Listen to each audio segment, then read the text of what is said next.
and welcome to the fourth act where the story and the conflict continues after the credits roll. I'm Alex. And I'm Phil. And we are a brand new movie reviewing channel. Just pause that and read that for a second. If you missed it. No. Don't worry about it. It's not for you. It's for them. Just go on. All right. I literally have no idea what he just did. He never does. All right. Well, this is number 7 of 8 of the Best Picture nominees that we're reviewing. Correct the one day at a time. Leading Today up to the is Green Book, directed by Peter Farrelly and starring Viggo Mortensen and Mahershala Ali. Yep. And if you haven't watched this before, let me just establish the ground rules for you. This is how we do our reviews. We've each got some thoughts on these pieces of paper, and we're going to say those thoughts out loud with our mouths to each other. And if the other person agrees with said thought, then we're going to move on. But if not, if he disagrees, we're going to fight about it. Mm-hmm. Couldn't say it better myself. And you never let me. Spoilers. We talk spoilers. And before we get into it, the story is based on a true story. However, the Shirley family released a letter questioning the authenticity and the portrayal of Shirley in the film. That's right, but Don Shirley actually went over plot points with Nick Vallelonga, the son of Tony Vallelonga himself, and approved everything that's in the story. He said he didn't want the family in the story because they just weren't there. Yeah, they went on the road trip. Yeah. But I just think that's important to clarify before we get into this review, as this is an important story in history and in filmmaking. It's my personal favorite for Best Picture. And just want to know that we are reviewing the movie and what was presented to us and shown to us, and not the lives of the people that are real. And that's kind of a point in and of itself. So who goes first? Rock, paper, scissors. All right. Rock, paper, scissors, shoot. All right. Cheater. Got him. Nope. How do you cheat? Right, you read my mind. First one. This movie hit all the beats for me. This is a very broad point. It hit all the beats, comedy-wise, story-wise, characters. I thought it was funny. I love the gun gag. I love the chicken wings. I just love everything. And I love the story. I love the characters. I agree. I love the comedy. Say no more. I agree. Wow. All right, we agree on one. We're off to a great start. Good start. Greener pastures for Green Book. However, the title is misleading. The Green Book was an actual book that was used to help African Americans navigate through the South and other worse places in America. And they only kind of referenced the book once, and it was like a prop. I mean, I don't really want to agree with you, but I think I do. Got him. It's not a big thing. It's just kind of like, if you know the history about it, you can get a little bit bothered by it. You know what I mean? All right. So here's my next one. See how this goes. So there's kind of a trope in like black historical movies where it's like, whatever you can do, I can do too. And they go in and they're like, look, we can play white music, we can work on engines, rocket ships. The last one I watched was, I would say, Hidden Figures, and I felt like I just kind of seen that before. And I really liked that the story for Don Shirley was a little different. It was kind of the opposite. It flipped it on its head. He starts out playing white music, and by the end of the movie, he relaxes into his heritage. He can't eat chicken wings and like it. Yeah. He can play on that rickety piano and love it. I like that. I agree. Wow, we are. All right. This is so unlike us, and I'm enjoying this though, because I like this movie. So just jumping off that, I mean, my thing is like all the scenes in this movie, I think, that dealt with like racism and discrimination, I think were really well executed. The suit scene when he goes to buy like a suit or tuxedo, and kind of gets denied from the tailor. The bathroom scene, which I think stands out as like one of my favorite scenes in the entire movie. You know, when he gets caught, in a towel. It's hard to watch some of them. It's hard to watch, but but when you see the characters connect, it makes it all worth it. Because like, I mean, he's in the towel with the white guy, and like Tony comes to rescue him, and Tony realizes that he's gay. And there was no homophobia. There was no homophobia there at that point. It was just pure like, yeah, my friend, let me pick you up. Let's move on. I accept you for who you are. And like, they didn't need to talk about it. It was it's very professional. And it was a work relationship that evolved into a friendship. Just really resonated with me as an audience member. And then there was a final show on the tour where the manager doesn't let Shirley eat at the restaurant. Tony kind of pushes him up against the wall. And it's like, I'm going to beat the crap out of you. And Shirley's like, no, it's okay. We're better than this. And they just go and they find that rickety piano in that bar down the street.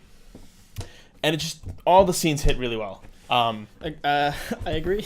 All right, here. Killing it. Wait, hold on real quick. And the pebble scene. The Pebble scene was Oh, amazing. the Pebble scene. The Pebble scene was Pebble so was delightful. Thank you. You just took the words right out of my mouth. So delightful. Love how it was brought back at the end. Because It was I know you so well, Phil. wow. The past reviews wouldn't show that.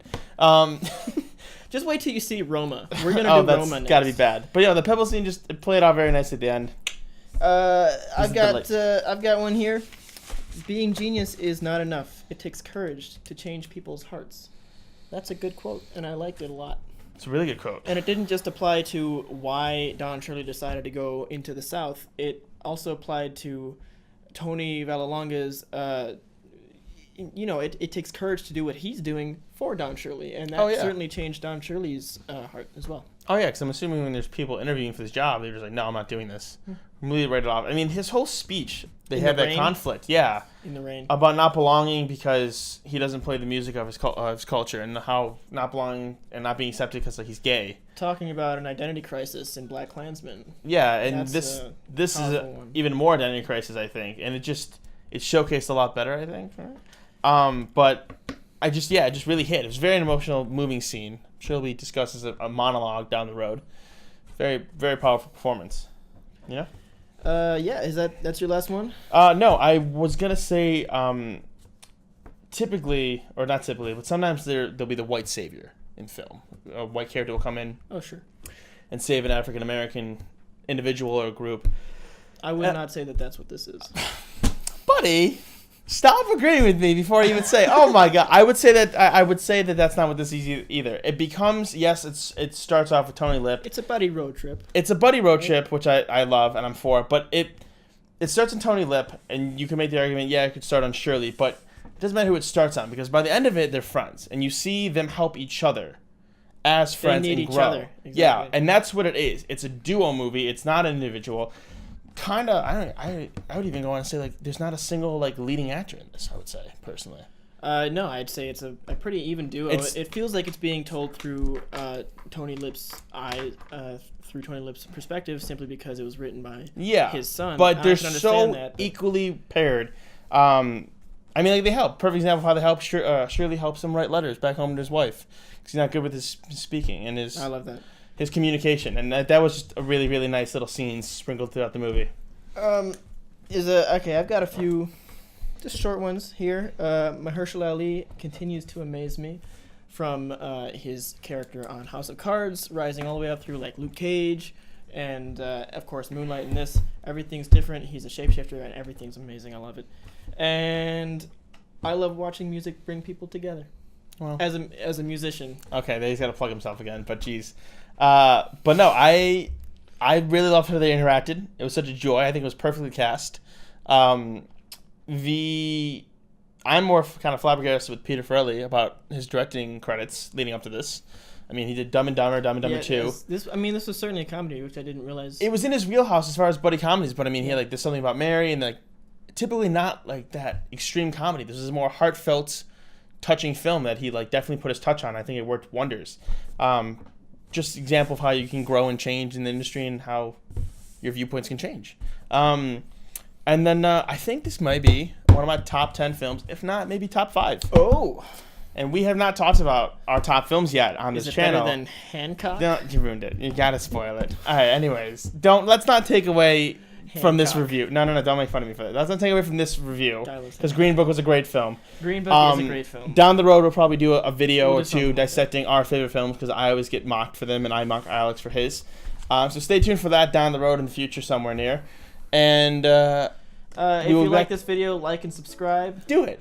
I'm in a good mood today. Hey. I'm in a good mood. Guy likes the movie. And if you've seen Green Book and you've seen Hair, watch it again. You know what I mean? Be sure to check out our channel. Maybe see some of our other reviews. We've got 6 other ones up right now. Yep. And let us know in the comments what you thought of Hancock. No. Let us know what you think of Green Book. Don't spoil this review. Don't mock me in this, okay? I'm in a good mood. I'm so chipper. It's a delightful movie. You should check it out.